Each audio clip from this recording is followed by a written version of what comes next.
City के अंदर, शहर के अंदर बगल में हॉस्टल है, वहाँ वो जो नज़ारा दिख रहा है।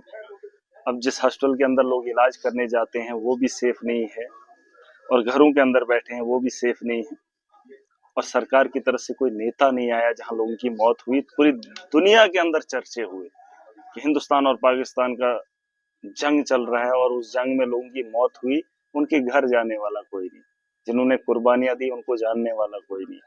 सरकार मरने का 10 लाख देती है। अरे 10 लाख है कितना, क्या कर रहे हो, और उसमें भी इतनी देरी। और उसके अलावा जो लोगों के घरों का नुकसान है उसकी भरपाई के लिए सरकार में मैंने सुना है 20-20 एक स्केल बना के रखी है, जिसका 20 लाख का नुकसान उसको भी 10,000 50,000। ये तरीका है। सरकार का काम यही होता है कि मुश्किल हालात में आवाम के साथ खड़ी हो जाए ताकि लोग जंग के लिए और तैयार रहें। आज जिन लोगों ने अपनी जान अपने मुल्क के लिए गंवाई है उनको तो शहीद का दर्जा आप लोग नहीं दे पाए, लेकिन लोग तो कहते हैं वो शहीद हुए।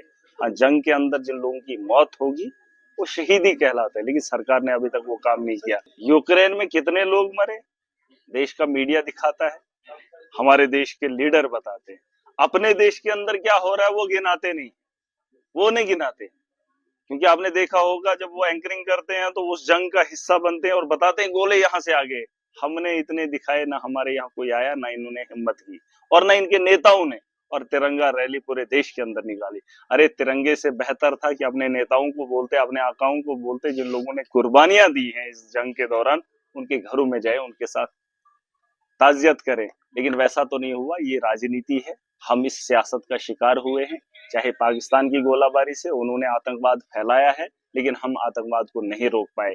वो हमला करेंगे तो हम उनका जवाब देंगे, लेकिन वो फिर मारेंगे। देखिए ये पहलगाम में जो हुआ, उसके बाद हमने सिंदूर ऑपरेशन चलाया, लेकिन जब सिंदूर ऑपरेशन हमारा हुआ उसके बाद जो 15 लोगों की जान गई, उसका ऑपरेशन का क्या नाम रखा तो है, सिंदूरी कहा, अभी आगे चलेगा, लेकिन कब चलेगा। फिर ट्विटर पे 2 लाइनें लिखने के बाद जंग नहीं रुकनी चाहिए थी। मैंने कहा देखिए एक चीज मैं बताना चाहूंगा, डर का एक माहौल है जो यहाँ पर सह रहा है, देख रहा है, वो डरा हुआ है, सहमा हुआ है। फैसले दिल्ली में हो रहे हैं और ना मुआवजा हो रहा है, ना लोगों की सुनवाई हो रही है, और ना यहाँ पर हॉस्टल वैसे बनाए हैं कि लोगों को राहत मिलती।